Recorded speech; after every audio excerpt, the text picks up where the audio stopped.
सच में ये प्यार बड़ी प्यारी चीज होती है। ना कोई उम्र का बंधन, ना कोई रिश्ता नाता, बस प्यार ही प्यार।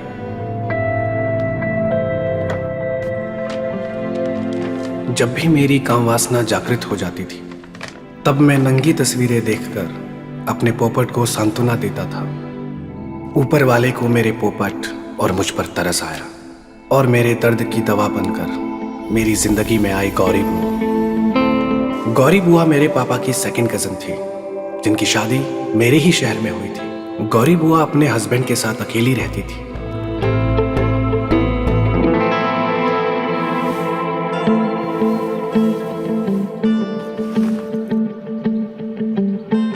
वैसे मेरे मन में गौरी बुआ के लिए ऐसा वैसा कुछ भी नहीं था।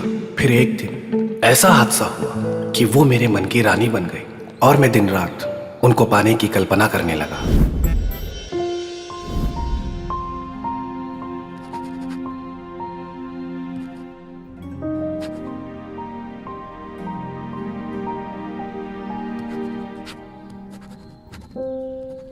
विनय, विनय, फिर से कहानी। पता नहीं तेरे कहानी का भूत तेरे सर से कब उतरने वाला है। हाँ, राइटर बनना है बेटा। ये सब अमीरों के चोचले हैं। हम जैसे गरीबों को पेट भरने के लिए रोटी की जरूरत पड़ती है, इन कहानियों की नहीं। समझा? जी पिताजी। साहब से बात की है तुम्हारे काम के लिए। उनको मुंशी की जरूरत है, बंगले पे जाके उनसे मिल लेना। समझे? जी पिताजी। कहानियां मत लिखना। जी पिताजी।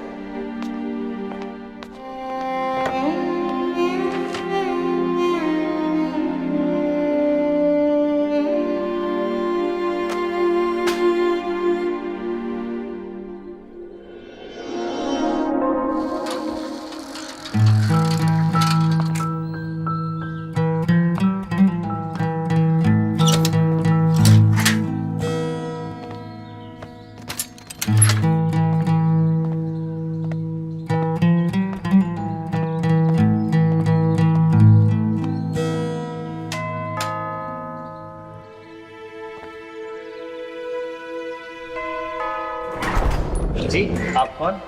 मैं विनय, मिस्टर वर्मा से मिलना था। अच्छा, आइए आप बैठिए।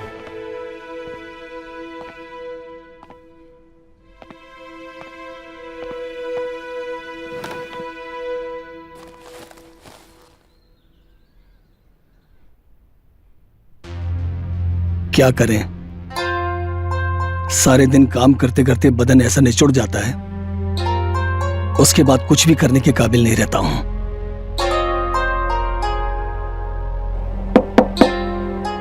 मालिक, आपसे कोई मिलने आया है। अच्छा ठीक है, उन्हें बैठाइए, हम आते हैं।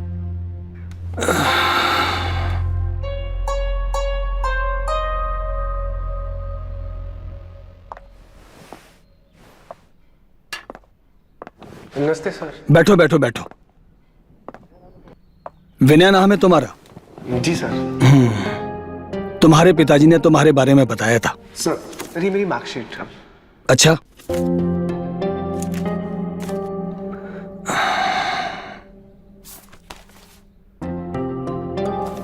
Well done, excellent. जी सर। हर क्लास में अव्वल किया है तुमने, टॉप। जी सर। विनय, तुम्हारे पिताजी पिछले 15 साल से हमारी गाड़ी चला रहे हैं। बहुत ही ईमानदार और मेहनती व्यक्ति हैं वो। मुझे उम्मीद है कि तुम हमारे कामकाज का हिसाब किताब बहुत अच्छी तरह से देखोगे। जी सर।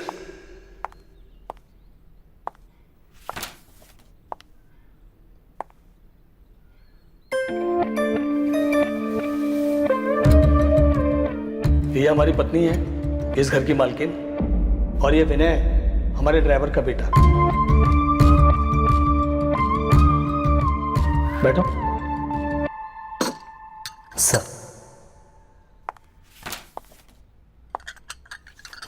मैम आपके लिए कुछ लाऊं? नहीं।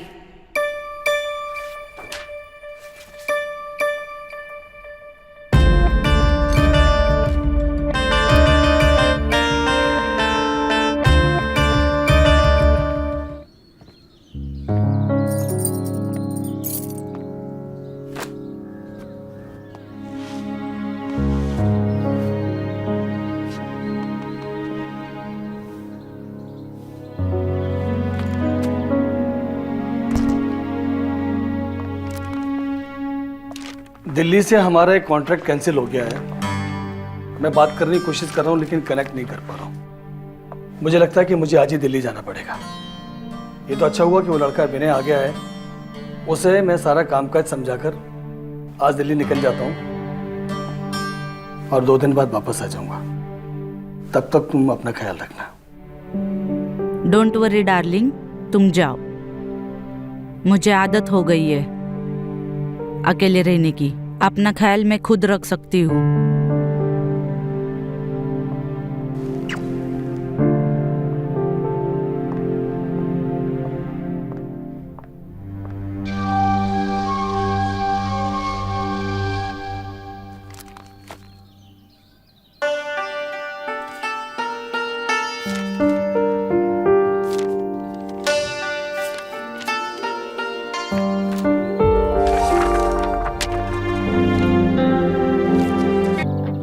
फिर कामिनी महेश का प्यार पाकर पूरी निढाल सी हो गई है।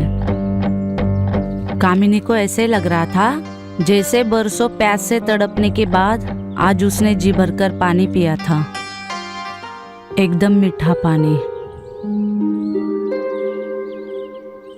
माफ कीजिए मैडम, आज के बाद ऐसी गलती नहीं होगी। कहानी तो अच्छी खासी लिख लेते हो तुम। क्या तुम मुझे सुनाओगे अपनी कहानी? मैडम, ये ऐसी कहानी नहीं है जैसा आप समझ रही हैं। कहानी तो कहानी होती है, इसमें ऐसा वैसा क्या। आओ चलो।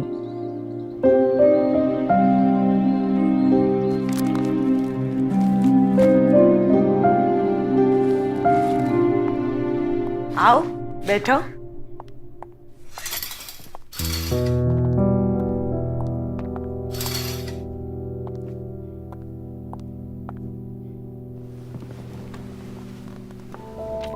इस कहानी का नाम है आमरस, जिसमें एक लड़की को आमरस के बदले अपनी जवानी का रस निछावर करना पड़ जाता है।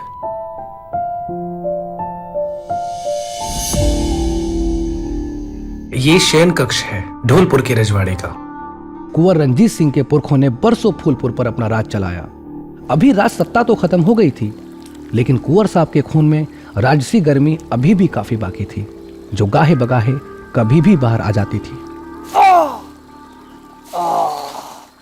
राजा साहब, हाँ, सुनने में आया है अपने आमों के बाग में आजकल चोरी बहुत हो रही है।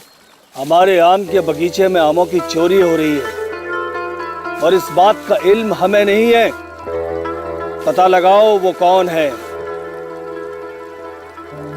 राजा अपने बगीचों की आमों के लिए बहुत ही सख्त सजा देता था। एक दासी राजा के शयन कक्ष की सफाई कर रही थी। तभी उसकी नजर राजा के उन रसीले आमों पर पड़ी।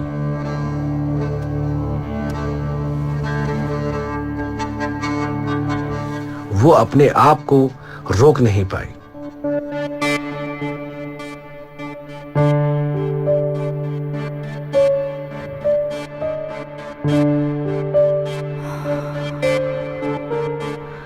और उसने उस आम की टोकरी में से आम उठाकर खाना शुरू कर दिया। उन आमों का रस वो जी भर कर चूसने लगी। किसी को पता न लगे, इसीलिए वो एक कोने में छुपकर बैठ गई। आम के रस का मजा लूटने लगी।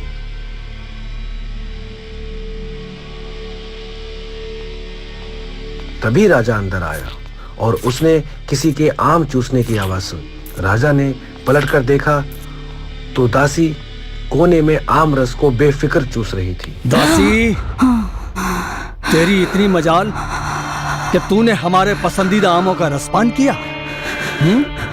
क्षमा कीजिए महाराज। क्षमा नहीं, गलती हो गई। तुझे दंड मिलेगा। तूने हमारे बगीचे के आमों का रसपान किया है, हम तेरी जवानी का रसपान करेंगे। और इस तरह कुंवर ने एक आम रस के बदले दासी की जवानी का पूरा रस चख लिया।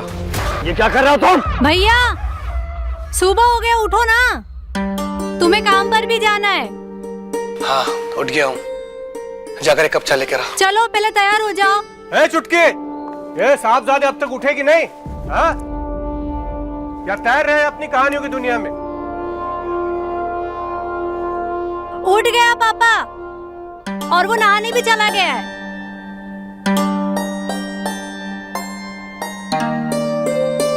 चलो तैयार हो जाओ।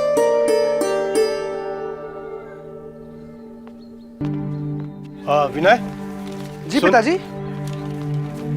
देखो बेटा, वहां ठीक से काम करना, और कहानी के चक्कर में काम खराब मत करना। ऐसा काम हमेशा नहीं मिलता। सब अच्छा ही होगा पिताजी, आप चिंता मत कीजिए।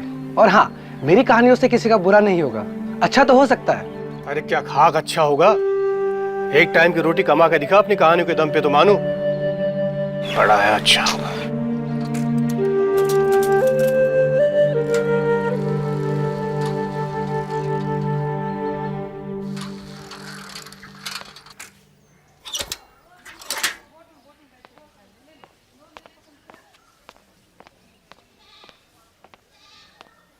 लाला जी,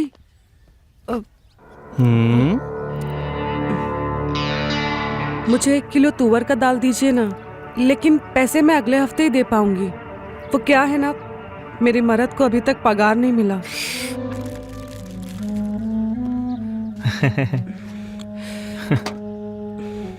देखिए 1 ही किलो है।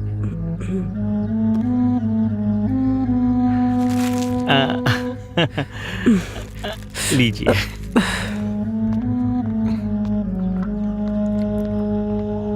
लाला, एक सिगरेट दो।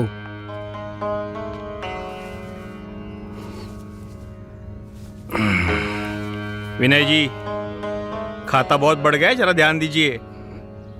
हो जाएगा लाला।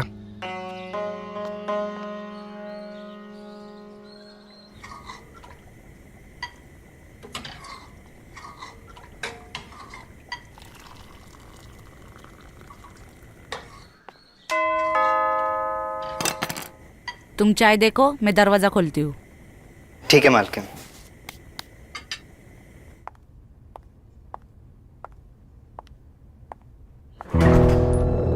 गुड मॉर्निंग मालकिन, सॉरी वो हम थोड़ा लेट हो गए। कोई बात नहीं, मैं जानती हूँ राइटर लोग देर रात तक काम करते हैं। वो डोर की चाबियां दे दीजिए, भाई खाता निकालना था।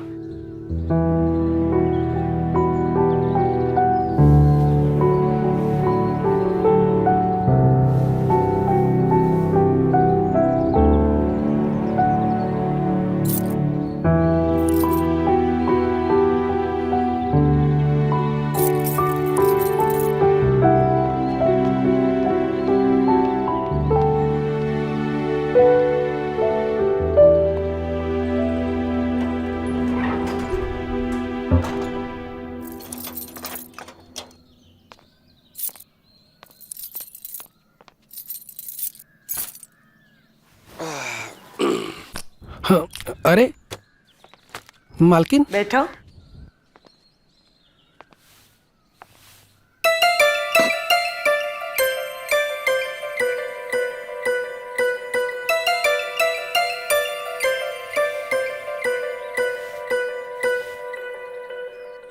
चाय पियो। वैसे कल की कहानी अच्छी थी, आज कुछ सुनाओगे? जी मालकिन। ओके, फिर ये गरम चाय फटाफट खत्म कर लो और कुछ गरम सुनाओ। जी मालकिन। ऊपर वाले ने 2 तरह की भूख बनाई। इंसान कुछ भी कर गुजरता है इन दोनों भूख को मिटाने के लिए। एरिया का एक लौता किराना शॉप वाला मनोहर 1 नंबर का ठरकी आदमी है। उधार सामान देने के बदले उसने मोहल्ले की कई औरतों को अपनी वासना का शिकार बनाया। लाला जी, हाँ, मुझे 1 किलो तुअर का दाल चाहिए, लेकिन पैसे मैं आपको अगले हफ्ते ही दे पाऊंगी। कोई बात नहीं। वो क्या है ना, मेरे मर्द को अभी तक पगार नहीं मिली है। अरे अरे, लेकिन कौन सी चाहिए? देखिए हमारे पास 2-3 प्रकार की दाल है, आप आइए ना, अंदर आके देखिए ना। अरे नहीं, आइए नहीं। आइए तो सही। अरे नहीं नहीं, अरे आइए ना, आइए ना। अरे आ जाइए अंदर, आ जाइए, कोई बात नहीं है।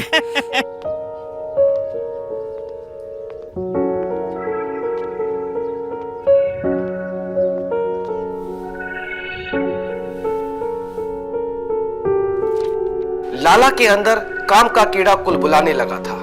22 साल की कम्मो का जिस्म था, ऐसा कि देखकर अच्छे अच्छों का पजामा उतर जाए।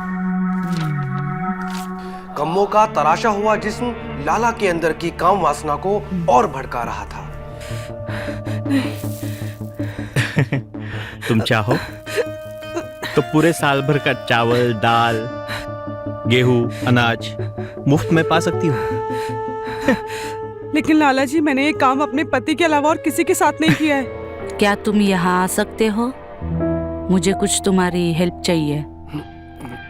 जी जी मालकिन।